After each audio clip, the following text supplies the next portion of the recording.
మరియు నా సహా ఉపాధ్యాయులకు అందరికీ ఫేర్వెల్ డే శుభాకాంక్షలు. 10వ తరగతి పిల్లలకు నా ఆశీర్వాదాలు. 9వ తరగతి పిల్లలు ఈరోజు ఈ కార్యక్రమాన్ని ఏర్పాటు చేయడం చాలా సంతోషకరం. ఎందుకంటే ఇది ఆనవాయితీ.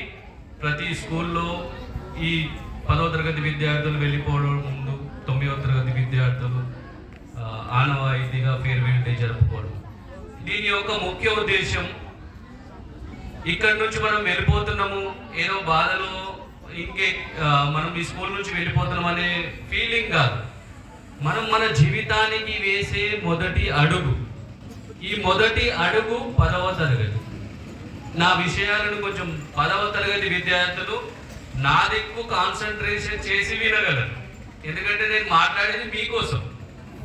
మీ భవిష్యత్తులో మీరు మంచి ఉన్నత స్థాయికి వెళ్ళాలని, జీవితంలో మంచిగా ఏదైనా సాధించి మన తల్లిదండ్రులను మనకు మంచి పేరు తీసుకురావాలని నా ఆశీర్వాదాలు ఎప్పుడూ మీకు ఉంటాయి. ఈ విషయాన్ని ఉద్దేశించి నేను మీకు ఒకటే చెప్తున్నాను. మనం 10వ తరగతి ఎగ్జామ్స్ రాయడానికి మన హిందీ సబ్జెక్ట్ సంబంధించినంత వరకు మనకు 2 రోజులు టైం ఉంది. సోమవారం, మంగళవారం.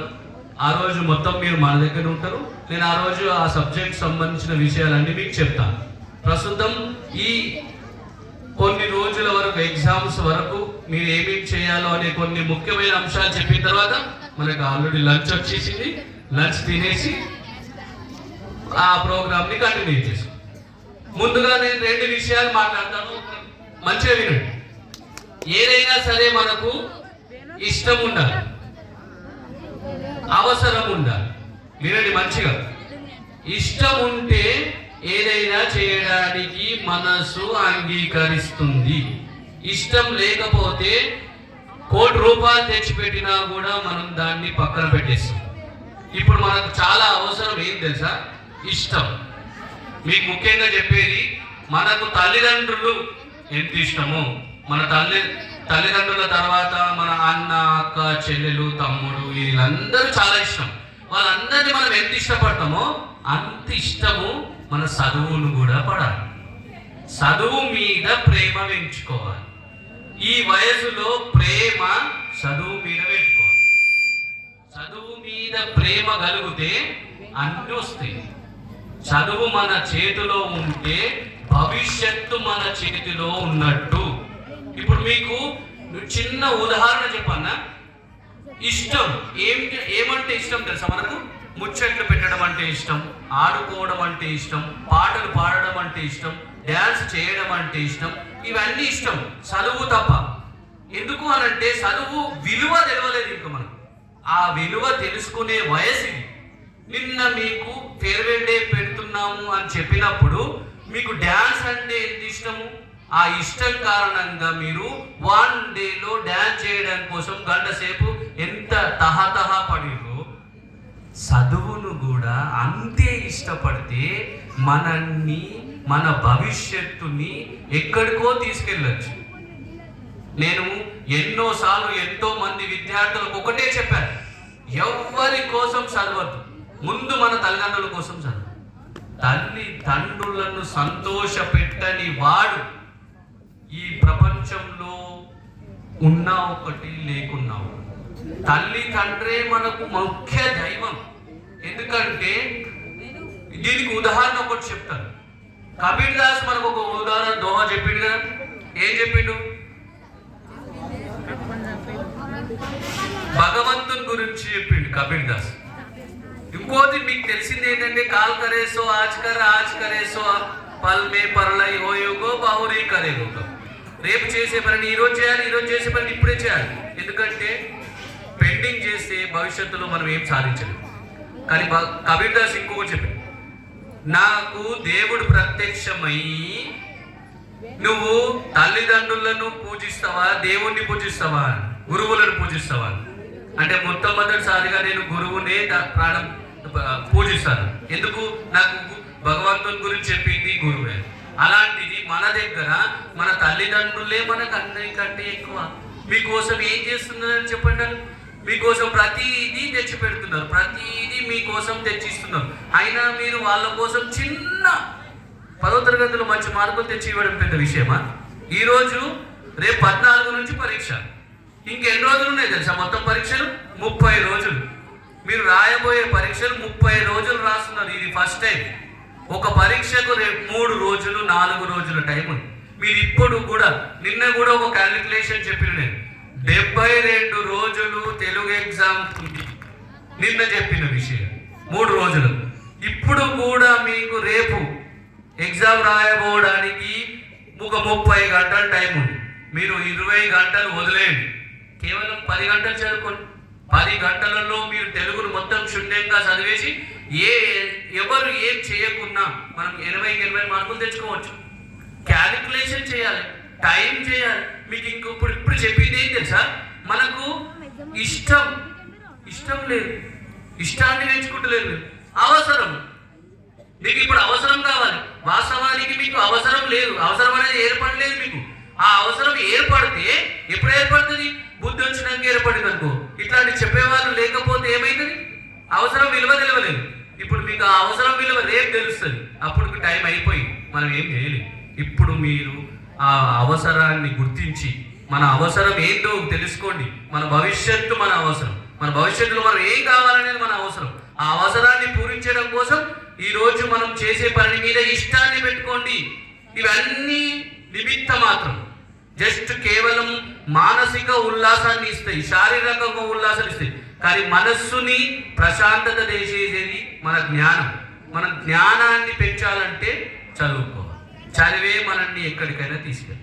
ఇప్పుడు మనలో ఉన్న టాలెంట్ని ఉపయోగించుకోలేము. జనాలు అందరూ ఏం చేస్తారు తెలుసా? మస్తు చెప్తారు. ఏమని చెప్తారు? నీ వల్ల కాదు, నువ్వు ఏం చేయలేవు, నీకు ఏడైతుందిరా, ఇప్పుడు ఏం చదువుతావురా, నువ్వు సంవత్సరం మొత్తం చదవలేవు, ఇప్పుడు చదివితే వస్తుందా? అలా ఏముండదు. ఇలాంటి చెప్పే వాళ్ళ మాటలన్నీ ఈ చెవులో నుంచి విని ఈ చెవులో వదిలేయాలి. మనం చేయగలుగుతాం, మనం చేస్తాం, మన వల్ల అవుతుంది. మన దేవుడు కళ్ళు, చెవులు, ముక్కు, నోరు, జ్ఞానం అన్ని ఇచ్చాడు. నేను ఎందుకు చేయలేను? నిక్ 10th క్లాస్లో 10వ తరగతి పరీక్షలో ఒక నిక్ అనేవి శరీర భాగాల్లో కాళ్ళు లేవు, చేతులు లేవు, అయినా ప్రపంచంలో గొప్ప వ్యక్తిగా సాగి ఎంతమంది లేవు? ప్రతి ఒక్కరు ఉన్నారు. 9వ తరగతిలో ఒక విల్మా అనే ఆమె ప్రపంచంలో అథ్లెటిక్స్లో పరుగు పందెంలో ఫస్ట్ వచ్చింది. ఎవరామె? చిన్నప్పుడు 9 సంవత్సరాల వరకు పోలియోగ్రస్తురాలు, తన కాళ్ళ మీద తాను నడవలేని స్థితిలో ఉన్న అమ్మాయి తను ఏం నిశ్చయించుకుంది? నేను ప్రపంచంలో అందరికంటే ఎక్కువగా ఫాస్ట్గా పరిగెత్తురాలు కావాలని అయింది. పట్టుదలతో శ్రమించింది, కష్టపడింది. తను రోమ్ ఒలింపిక్స్లో అమెరికాలో మొట్టమొదటి ఒకటే ఒలింపిక్స్లో 3 గోల్డ్ మెడల్ సాధించింది. ఏం జరగదు? ప్రతిదీ జరుగుతుంది, కానీ మనం అనుకోలేదు. మీకు ఒక చిన్న కథ చెప్తా, ఆకలి అయితే వెళ్తాం. ఒక చిన్న కథ చెప్తా, వినుండొచ్చు కానీ వినకూడదు. ఒక ఇష్టం మరియు నేనేం చెప్పినా అవసరం, ఈ 2 జుట్లు. ఒకరు అన్నదమ్ములు ఉంటారు, ఇద్దరికి ఒకరంటే ఒకరు చాలా ఇష్టం. ఒకరేమో 4 సంవత్సరాల తమ్ముడు, అన్ననేమో 10 సంవత్సరాలు. 4 సంవత్సరాలు 10 సంవత్సరాలు. ఇద్దరు ఆడుకుంటుంటారు వాళ్ళ పొలం దగ్గర. ఆడుకుంటూ అక్కడ ఎక్కడో ఎవరు ఉండరు. అక్కడ అనుకోకుండా వాళ్ళ అన్న బావిలో పడిపోతాడు. బావిలో పడిపోయిండు. ఆ చిన్న తమ్మునికి ఏం చేయాలో చుట్టుపక్కల ఎవరు లేరు. ఎవరిని పిలిచి సహాయం చేద్దామంటే నీళ్లున్నాయి, మునిగిపోతుంటాడు. ఏం చేయాలని అర్థం కాలేదు ఆ చిన్న పిల్లవాడికి. 4 సంవత్సరాలు. వాళ్ళంటేనేమో ఇంత పెద్దవాడు బావిలో పడ్డాడు. చిన్న అటు ఇటు దూకితే అక్కడ ఒక తాడు కనిపించింది. వ్యవసాయం కాబట్టి అక్కడ తాడు ఆ తాడు తీసుకొచ్చి బావిలో వేసింది. బావిలో వేసి ఏం చేసిన? అన్న నువ్వు పట్టుకొని కూర్చున్నాడు. 4 సంవత్సరాల పిల్లవాడు గింతుంటాడు. 10 సంవత్సరాల పిల్లవాడు ఇంత అయిపోతాడు. బరువు ఎంతుంటాడు? 4 సంవత్సరాల పిల్లవాడు బావిలో నుంచి తీయగలుగుతాడా? పైకి లాగలుగుతాడా? లాగలేడు. కానీ అతి కష్టం మీద ఏమో చేసి లేచి పైకి లాగుతాడు, బతికిపోతాడు. ఇద్దరు ఇంటికి వచ్చి ఈ కథ అంతా చెప్తారు. కానీ కథలో ఎవ్వరు కూడా నమ్మరు. నువ్వు గింతరా, వాడేమో ఇంతున్నాడు, నువ్వు వాడిని లేపలేవు, ఎత్తుకోలేవు కూడా లేవు, వాడిని బావిలో నుంచి ఎలా లాగినవు, ఇదంతా ఉత్తమ మాటలు అని చెప్పేసి అంటారు. కానీ ఆ ఊళ్ళో ఒక పెద్ద మనిషి దగ్గరికి ఉంటుంది. ఈ విషయం తెలుసు. ఆయన ఏమంటారు తెలుసా? ఆ పిల్లవాడు చెప్పేది నిజమే, అతనే లాగిండు. ఎందుకు అనంటే ఆ పని చేసేటప్పుడు చుట్టుపక్కల ఎవ్వరు కూడా అరే నీ చిన్న ఉన్నావురా, నీ వల్ల కాదు, ఆడేమో గంత పెద్ద ఉన్నాడు, గాని నువ్వేడికెళ్ళి గుంజుతావురా అని చెప్పేటోళ్ళు లేరు. అక్కడ ఎవ్వరు లేరు.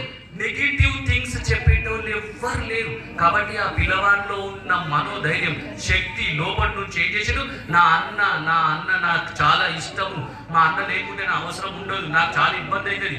అక్కడ ఇష్టము అవసరము రెండు ఏం చేసినాయి, పైకి లాగినాయి ఆ అబ్బాయిని, అన్నను. ఆ తమ్ముడు అక్కడ తన యొక్క విలువను తెలుసుకున్నాడు, తనలోనూ ఉన్న శక్తిని బయటకు తీసుకొచ్చాడు. ఇక్కడ చుట్టుపక్కల కూడా మనకు ఏమని ఉంటుంది తెలుసా, ఈ కథ చెప్పడం వల్లది మన అందరు ఏమంటారు తెలుసా, నా వల్ల రాదు అన్నప్పుడు ఇంకొకటి ఏమంటారు సార్, నిజమేనా నీ వల్ల ఏదైతే కాలేదా, నీకు ఏం చదవడం రాదు, ఇప్పుడు నువ్వు కష్టపడితే నువ్వు చేయగలుగుతావా అన్నట్టు. అందరూ మన చుట్టుపక్కల ఉన్న సమాజం ఏం చేస్తుంది తెలుసా, మనని నెగిటివ్ అని చెప్తుంది, మంచి చెప్పదు. ఎందుకంటే నువ్వు బాగుపడడం మనకి ఇష్టం ఉండదు. కానీ ఈ సమాజంలో మనలోని శక్తిని గుర్తించాలి. మనం గుర్తించాలంటే మనలో అన్నీ ఉన్నాయి, మనలో టాలెంట్ అంతే ఎంత ఉంటుందంటే మనం ఎంత నేర్చుకుంటే అంత ఉంటుంది. మనలోని ఆ జ్ఞానాన్ని బయట తీయాలంటే మనం కాన్సన్ట్రేషన్ చేయాలి, ఇష్టాన్ని పెంచుకోండి చదువు మీద. ఇష్టంతోనే అన్ని జరుగుతుంది. సమాజం ఇంకొకలో సమాజం ఏం చేస్తుంది సార్, మనం ఎప్పుడు బయట నుంచి తోలుతుంది. నలుగురు దొంగలు ఏం చేస్తారు కదా సార్, ఒక అడవి మార్గంలో పాతకాలంలో పోతుంటే ఒక పంతులు ఏం చేస్తాడు, తన గేదెను తన ఆవును తీసుకొని పోతుంటాడు, చిన్న ఆవును తీసుకొని పోతుంటాడు. నలుగురు దొంగలు ఏం చేస్తారు తెలుసా, ఆ ఆవును కొట్టేద్దామని చూస్తారు. పోతూ వాళ్ళు ప్లాన్ వేసుకొని ముందుకు పోతారు. ముందుకు పోయినాక ఒక ఆయన వచ్చి, ఏం పంతులు బాగున్నావా, ఈ కుక్కరేనికి తీసుకుపోతున్నావు అని. కుక్కర్ ఎందుకు రా, ఇది గేరే కదా అని. నీ ఏం పంతులు, నువ్వు కూడా గట్ల మాట్లాడుతున్నావు, కుక్క కదా ఆయన. ఆయన ముందరికి పోతారు. ముందరికి పోయినాక ఇంకో ఆయన కలుస్తారు. ఇంకో ఆయన కలిసి ఏమన్నాడు తెలుసా, ఏం పంతులు బాగున్నావా, ఏటో పోతున్నావు, ఈ కుక్క నీ దగ్గరికి ఇడికి వచ్చింది అని. ఇంకో వ్యక్తి కూడా కుక్కనే అన్నాడు, ఏం సంగతి అని ఆయన మైండ్లో అర్థమైతలేదు. ముందుకు పోయాడు. ఇంకొక ఆయన కలిసిండు. ఆయన కలిసి ఏం చేసిండు తెలుసా, అరే నీవు పంతులు, నీ దగ్గర కుక్కను పట్టుకొని నువ్వు కూడా అవసరమా పంతులు, గమ్మత్ చేసినావు, నిన్ను చూసి మేమేం చేసుకోవాలి అన్నట్టు.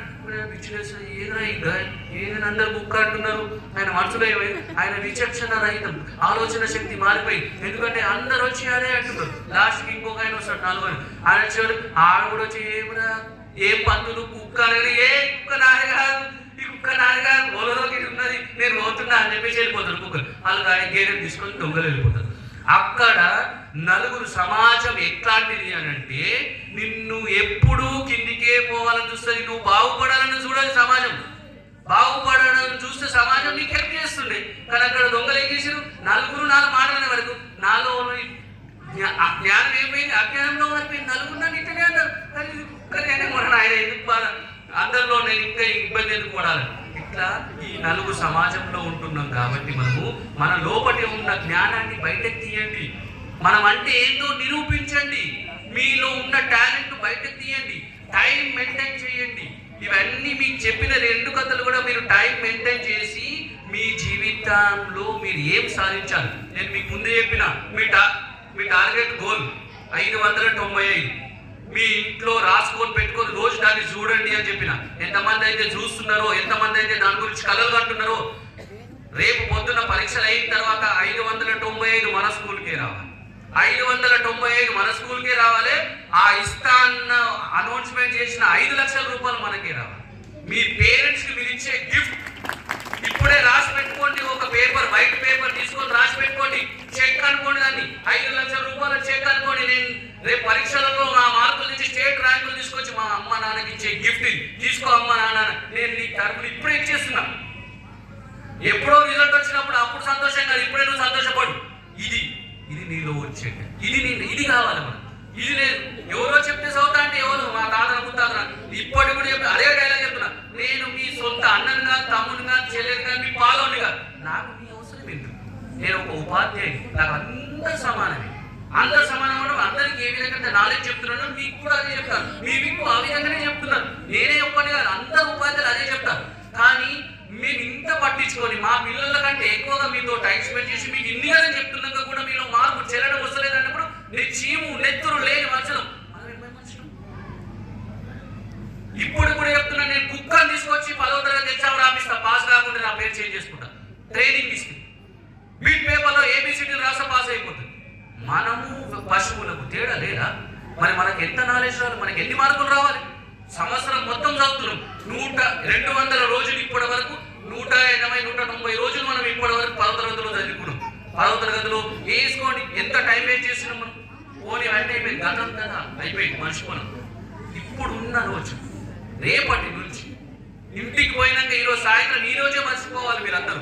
ఈ పార్టీ, ఈ డ్యాన్సులు, ఈ దుంకుడు, ఈ ఎలుగురు ఇవన్నీ బాగు. ఇంటికి పోగానే కాన్సన్ట్రేషన్గా టైం పెట్టుకొని ప్రిపరేషన్ స్టార్ట్ చేసుకొని రేపు మొత్తం పొద్దున మీ అంత దగ్గర తెలుగు చదువుకోవడానికి అవకాశం. ఒకటే పేపర్ తెలుగు పొద్దున్న సాయంత్రం వరకు. దాంతో పాటు భోజనం ఇంపార్టెంట్, హెల్త్ ఇంపార్టెంట్. హెల్త్ చాలా ముఖ్యము. ఎండలు చాలా ఎక్కువగా ఉన్నాయి. ఎండలో తిరగకుండా హెల్త్ జాగ్రత్త పెట్టుకుని మీరు ప్రశాంతంగా రండి పొండి. మీ పేరెంట్స్ మీకు కావాలంటే ఎవరి పేరెంట్స్ అంటే ఏదైనా హెల్ప్ చేయకుంటే చెప్పండి, మేము అందరం చాలా కలిపి మీకోసం హెల్ప్ చేస్తాం. మీరు ఏది కావాలన్నా, మీకు తినడానికి ఇబ్బంది ఉన్నా, సార్ డబ్బులు లేవు సార్, ఇంకా రేపు ఇబ్బంది ఉందని చెప్పండి. ఇప్పటికి కూడా మేము మీకే అండగాను. ఇక్కడ ఉపాధ్యాయుడు కూడా మన దగ్గర నీకు ఇది చెయ్యాలి చెయ్యాలి ఒక్క చెప్పలేదు. ప్రతి ఒక్కరు తన ముందుగా సాయం ఏదో ఒక విధంగా చేస్తున్నారు. మరి మీరు వాళ్ళు చెప్పినట్టు విని మీ భవిష్యత్తే మారేది మాది కాదు. మాకు ఇంకో నెక్స్ట్ ఇయర్ ఇంకో బ్యాచ్ వస్తుంది, ఇంకో ఊరు వస్తుంది, ఇంకో ఊరు వస్తుంది. అక్కడికి ఎక్కడికో వెళ్ళిపోతాం మేము. మాలో ఉండేటోళ్ళందరూ ఎప్పుడు వస్తూనే ఉంటారు, పోతూనే ఉంటారు టీచర్లు. కానీ మీ భవిష్యత్తే మీకోసమే మేమున్నది. ఇంకా మమ్మల్ని ఈ వారం, ఈ నెల రోజులు, సోషల్ ఎగ్జామ్ వరకు నెల రోజులు ఉంది. నెల రోజులు మీరు మాతో పాటే ఉంటారు, మేము మీతోనే ఉంటాము. మీకు ప్రతి అండదండగా ఉంటాము. మేము మీకు హెల్ప్ చేస్తాము. మీకు ఏదైనా చదవడంలో ఇబ్బంది వస్తే మీకు హెల్ప్ చేస్తాము. మీరు ఎప్పుడైనా ఎవరికైనా సరే రావచ్చు, అడగచ్చు. సెలవు ఉంటే ఫోన్ చేసి కనుక్కోండి.